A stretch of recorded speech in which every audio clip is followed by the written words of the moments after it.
इथं अनेक जातीचे आहे. कोणी पाठक आहे, कोणी ब्राह्मण आहे, कोणी ब्रह्मचारी आहे, कोणी शूद्र आहे. शूद्र त्या काळामध्ये तर एवढं भयानक होतं, ते सावली सुद्धा पडू देत नव्हते. तरी ते सगळे एकत्र केलं, काला केला. मग तो काला भगवंतांनी सुद्धा आरोग्याना केली, श्री गुरुदेव महाराजांनी केली.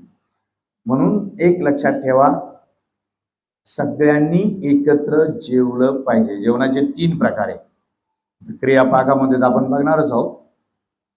एक पहिला प्रकार असा आहे, एकत्र खानपान,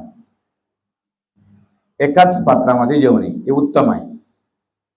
आणि दुसरं एका पंक्तीमध्ये जेवणे, हे मध्यम आहे.